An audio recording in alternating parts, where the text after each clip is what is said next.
Hi everyone. So the next subject in this project called Fragments of Self, which I've agreed to be part of, is Moroccan years. Gosh, there's so much to say about Morocco and the years that I've spent there. I think it began as a child when I was taken as a very small child to Tangier, where my grandfather, the writer and savant, the Sardar Iqbal Ali Shah, was still alive, and he lived in a little glorious villa at 71 Rue de la Plage, just near the old port, steep hill. Shortly after visiting, and I must have been like 3 years old, I should say, my earliest memory of all is smelling the scent of orange blossom in his garden. It was indescribably beautiful. I can still smell it now. And shortly after we left, when I was so small, he was struck by a reversing Coca-Cola truck outside the house because he was trying to put the key in the lock and the key used to jam, and he was killed. After that, we returned to Morocco several times in my childhood, and because I went to an indescribably grey English school, prep school, in my grey and pink uniform, it was a place where I could fantasize and where I could be released from kind of the trauma of English childhoodness, even though, of course, at Langton House, we were having a wild rumpus of life. Morocco, as a child, was everything that England wasn't. The weather in Morocco is usually hot. The sun is dazzling. The food is aromatic and filled with the most delicious aromas, the orange blossom and the orange juice. And I just knew that I would return at another time of my life. I didn't know when and I didn't know how.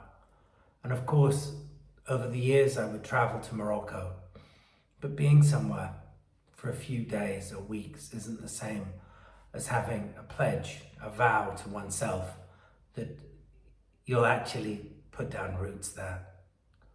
And then, as I described in my book, the Caliph's house, when my daughter Ariane was very, very small and Timur even smaller, I vowed that I would move to Morocco.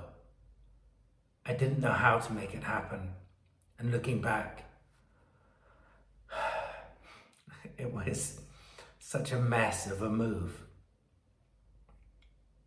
We traveled with 3 suitcases, a pushchair, a baby and a sling, and a toddler. And we arrived at Dar Khalifa, the mansion that I bought in a shanty town in Casablanca, a mansion without a single piece of paperwork, and a mansion that was supposedly haunted from the cellar to the rafters with jinns. In my opinion, if you want a strong experience, you have to do an unusual thing, and dropping everything and moving to Morocco as we did was such an obvious way to get a first-rate life experience. I won't go into the details of the first weeks and months at the Caliph's house because I've described them amply, I think, in my book, The Caliph's House, and in Arabian Nights as well. What I want to say is that Morocco has taught me more about how to be than anywhere else I've ever lived. It's taught me about a camaraderie that so often is not championed in lands through which I've travelled.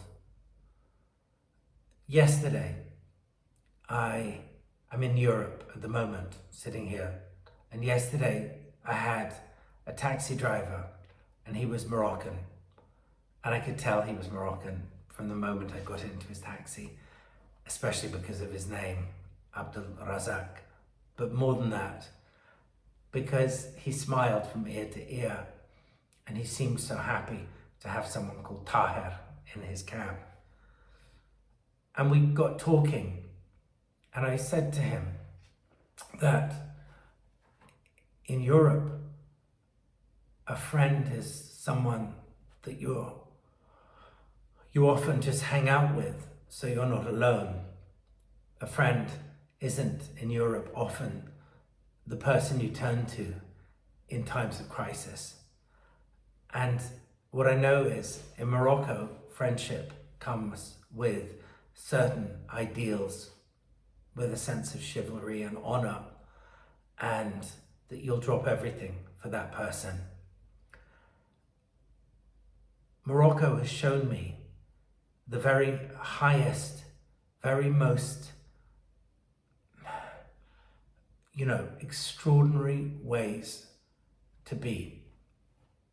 It's shown me behavior that is tantalizing. My kids know, and my friends know, I have kind of a setting in me. I see it like a dial on a washing machine, and my setting is to be allergic to bad behavior. Can't bear it. Can't bear people who take but don't give, and I'm not talking about money. And I can't bear selfishness. What I love about Morocco is that there's this sense that we're all in it together and that we're all there for each other. I'm so indescribably proud that Ariane and Timur spent their formative years in Morocco, that they learned from the housekeeper at Dar Khalifa and from the guardians and from the oddball characters who traipsed in and out of the house. People like Mustafa, the ferronnier, who was always making me wrought iron gates and wrought iron anything. And through Mr. Reda, the carpenter from Syria, who has lived in Morocco most of his life and is up the road at Waziz. I feel so proud by having been accepted into the fraternity of Moroccan life and culture. And I encourage anyone looking at this to really find their own Morocco, whether it is Morocco or elsewhere. Dive in deep. Don't question endlessly if it's going to work out. Because of the questioning, almost every magical plan in human history has been ditched and avoided before it's actually taken root.